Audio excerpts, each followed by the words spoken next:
Welcome back to Inspire Talks. Listen closely, because this story might change your mood, your mindset, maybe even your path. Title: The Stalker Brother, When Protection Turns into a Cage. The story. Arif had always been the kind of brother every girl wished for. Silent protector, quiet observer, a man who watched over his family like a soldier guarding a border. But somewhere over the years, something changed. What started as protection slowly grew into fear, and then into obsession. Not the negative, harmful obsession, but the kind that comes from losing too much, seeing too much, understanding too much. Arif had seen his father collapse suddenly when he was 16. He had seen his mother break down into pieces. And since that day, he felt like the man of the house, responsible for every life under that roof. But there was one person he loved more fiercely than anyone else. His little sister, Mira. She was 19, bubbly, trusting, innocent. Her smile lit up entire rooms. And that terrified Arif even more, because the world didn't deserve her innocence. The beginning of overprotection. Mira entered college, and suddenly she had new friends, new places to visit, new experiences to live. But Arif watched everything. If Mira went to a cafe, he would zoom the Google location to see the area. If she posted a story, he read every comment with the eyes of a detective. If she went out with friends, he secretly followed their auto in his bike for a few minutes, just to make sure no one was staring at her. He justified it as responsibility. He's your brother. He's supposed to protect you, people often said. But Mira started noticing the crack. Her brother wasn't just protective. He was everywhere. Once she came out of the metro station and saw Arif standing at a distance, pretending to look at his phone. She had no idea he had taken a half day from work just to watch her reach home safely. She felt loved, but also trapped. The incident that broke her. One day, Mira and her friends were celebrating a friend's pre-birthday surprise at a mall. She laughed after weeks. She danced. She felt freedom. But then she saw it. Arif, standing a few feet away, staring directly at her group. Her smile died immediately. Her friends noticed. They whispered. They stared. Mira's face burned with humiliation. She walked to him, her voice trembling between anger and pain. Arif, what are you doing here? Arif replied calmly, just checking. You didn't tell me you were going to the mall. Mira clenched her jaw. Do I need to file a permission form? That's not what I meant. But that's how it feels, Arif. A few people turned to look at them. Mira's eyes filled with tears. For the first time, she wasn't scared. She was hurt.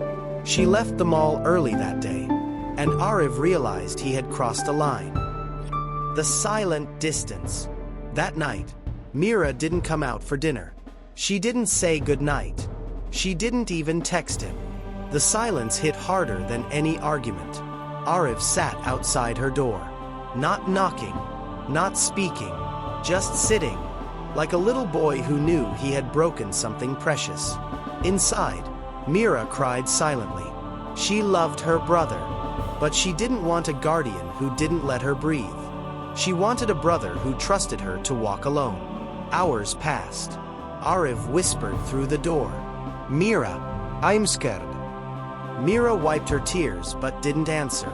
He continued, voice breaking. I'm scared because I already lost Papa suddenly. I can't lose you too. I don't want to spend another night wondering if someone will hurt you or take you away. I know I'm wrong, but I don't know how to stop. Silence. Then Mira softly said, Arif, you're not protecting me. You're protecting your fear. Her words were gentle, but they stabbed deep. The conversation that changed everything. The next morning, Mira made 2 cups of tea and sat beside Arif on the terrace, their childhood spot. For the first time in years, they talked openly. Mira said, Bia, I want you in my life, but not behind me like a shadow. Stand next to me, not over me. Arif looked down. I don't trust the world. Mira smiled faintly. Then teach me how to be strong, not how to hide. That line hit him like thunder. He realized he never taught her courage, only fear. He never let her fight her battles. He fought them in advance. He had built a cage of care and called it protection. And now, for the first time, he wanted her to break it. The transformation. From that day, Ariv changed. Not instantly, not magically, but slowly, genuinely. He didn't check her phone. He didn't follow her auto. He didn't appear in random places. Instead, he asked, "Do you need me to drop you? Did you reach safely? Had a good time?" Not as a spy, as a brother. Mira also changed. She started sharing things with him. She opened up about her day, her worries, her happiness. Because freedom created trust, and trust created closeness. One evening, she said, "Bia, I missed walking freely. Thank you for giving it back." Ariv replied softly, "And I missed being your brother, not your guard." The real touching moment. Months later, Mira was coming back alone from a late evening seminar. A group of boys passed comments. She felt uncomfortable. Her hands shook. Earlier, she would have called Ariv immediately. Now, she took a deep breath. She walked firmly. She didn't run. She didn't panic. She used the self-defense tricks Ariv had taught her. She reached home safely. When Ariv opened the door, she hugged him tightly. "I was scared," she whispered, "but I handled it. Because you taught me how." Ariv's eyes filled with tears. This was the kind of protection he finally understood. Not by standing behind her, but by standing within her. A strength, not fear. Moral of the story. Real protection is not controlling someone's life. It is empowering them to live freely and confidently. Love becomes a cage when fear becomes the driver. But love becomes freedom when trust takes the lead. Let the people you love grow wings, and they will always fly back to you. If this story touched your heart, then let your finger do one small thing.